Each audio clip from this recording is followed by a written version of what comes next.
आज हम लोग मोनोपोलिस्टिक मार्केट के बारे में अध्ययन करेंगे।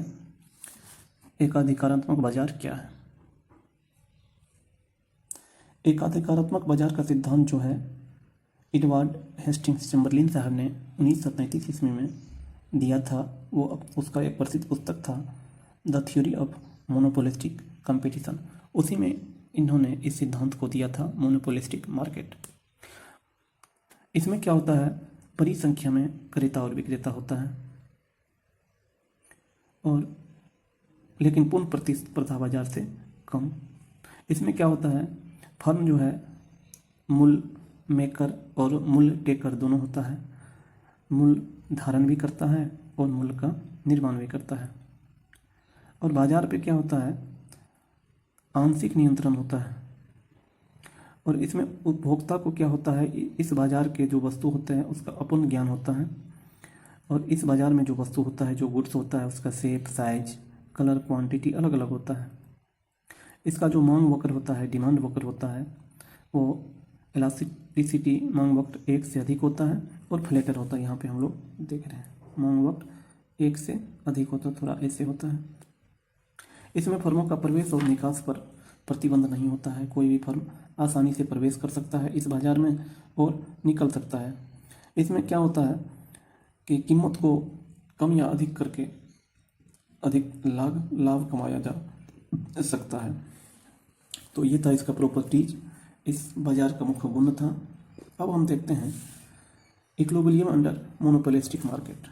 मोनोपोलिस्टिक बाजार में जो है फर्म का संतुलन कहाँ पे होगा।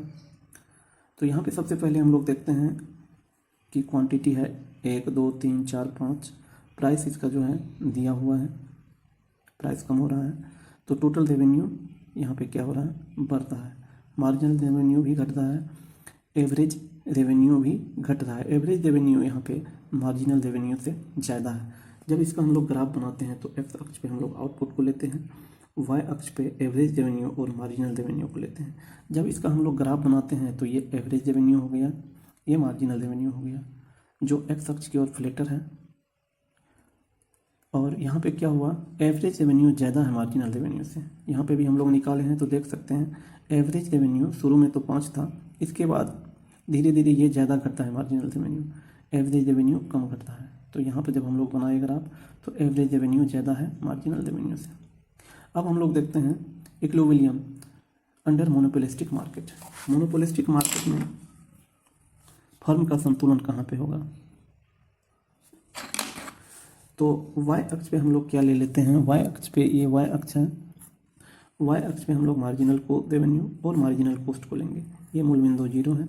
ये एक्स अक्ष है, ये एक्स अक्ष पे हम लोग आउटपुट को लेंगे। तो यहाँ पे जब हम लोग ग्राफ खींचते हैं तो मार्जिनल रेवेन्यू का ये ग्राफ आता है। और जैसे जैसे हम वस्तु का उत्पाद बढ़ाते हैं मार्जिनल कॉस्ट घटता जाता है। पहले पी बिंदु पर जो है मार्जिनल कॉस्ट मार्जिनल रेवेन्यू वक्र को टच करता है।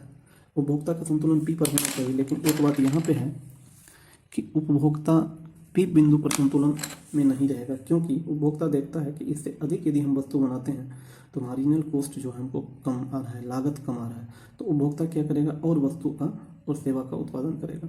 आते आते मार्जिनल रेवेन्यू वक्र को जो है ये मार्जिनल कॉस्ट क्यू बिंदु पर कट करता है, प्रतिच्छेद करता है। तो उपभोक्ता का संतुलन क्यू बिंदु पर होगा, क्योंकि मार्जिनल कॉस्ट यहाँ पे बढ़ रहा है। तो मार्जिनल रेवेन्यू बराबर यहाँ पे मार्जिनल कॉस्ट हो गया।